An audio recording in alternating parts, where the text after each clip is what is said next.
So I was having a really lovely chat with my mum the other day. We were sat reminiscing really, just thinking about, days gone by and how things used to be at Moorview Care. And she was telling me loads of amazing stories about what she could remember when she first went to Moorview House, which is the first residential care home that they had. She's not from a care background. She doesn't have any of that previous experience or conception about what care should be. And she walked into the kitchen, was talking to somebody, and somebody was asked to sort of get out the kitchen, and she thought, that's strange. Why can't they be in the kitchen? Isn't it their kitchen? My mum and Steve, so family orientated. We're a really tight family, always have been, and we've always worked together, cooked together, and been in the kitchen together. So that was obviously a really important part of Moorview House for her, for everyone to be in the kitchen. And she would gather all of the people we support together. They would do baking, cooking, and that's just how it was really. My mum went in, she removed that, you're not allowed in the kitchen. She brought everybody together.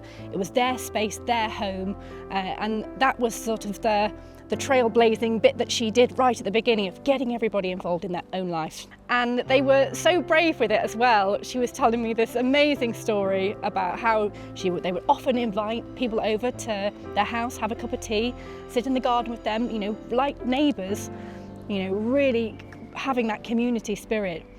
And John, one of the people we support, who we still support today, he'd gone over to say hello, have a cup of tea. And Steve is doing some gardening, and he sat on this old mower tractor. And John is just desperate to get on, wants to have a go. And my mum was like, oh, be careful. But Steve's like, no, come on, let's go. And he had John on that lawnmower, and they were going all over the lawn, towards the Abbey walls. But it was an amazing thing for them to do and just have the freedom to do that like everybody else. There was really a turning point when they really challenged, actually, does everybody need to be in a care home? Is that the right thing for everybody? People need a bit more choice and a bit more freedom to do whatever they want. And they really championed that move into supported living. And that's when we opened our first supported living house. We started with Charlotte. We still support Charlotte today, and we quite literally built the building around her, creating her the right environment just for her. We opened this house, we had Charlotte, but actually nobody else came, and my mum had to do quite a lot of work with the local authority, having meetings with them saying, look, this is what we've done, this is what you've asked for, come on, meet us halfway, because we want to get these houses filled with everybody so that they can move into supported living. They worked really hard. They worked long hours, often the night shift. Steve was taxi driver, trainer, handyman.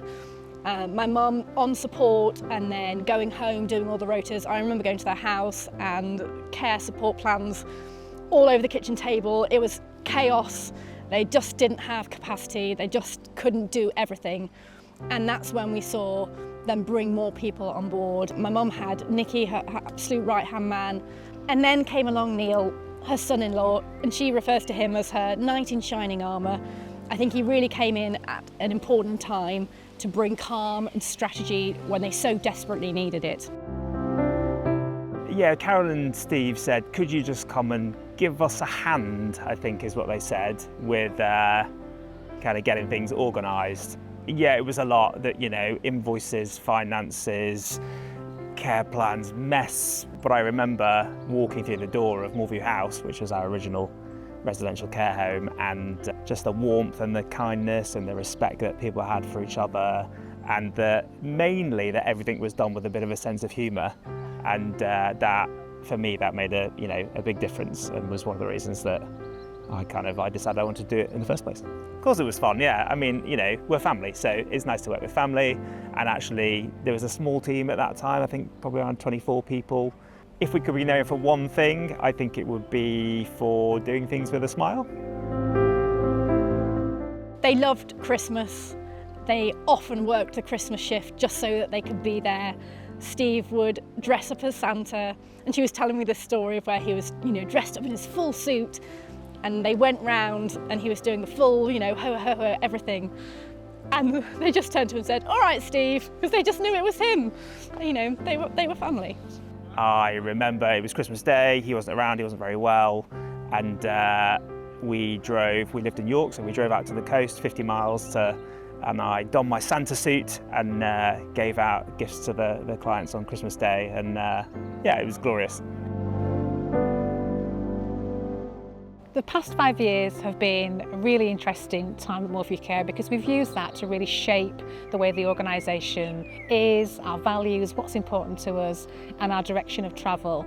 And in that time we've put lots of new systems and processes in place, which doesn't sound particularly exciting, but they are the foundation to make sure that the team are equipped to deliver really good support. So the future for Moorview Care, I think, continue to do what we're doing. We're passionate about the Gloriously Ordinary Lives movement, so we believe that everyone is unique, everyone has their own strengths and gifts, and people should be supported to live the life they choose.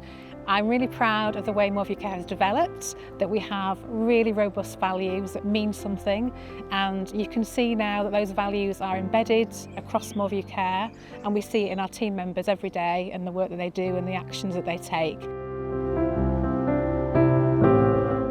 She said to me the other day, apart from having her crazy children, you know, the proudest thing that she has ever achieved really is the success of Moorview Care, and it really is something that she believed in right from the very beginning. She's set out her legacy. She has been a trailblazer of her time, and I just really hope we can make her proud as we continue that work that she started.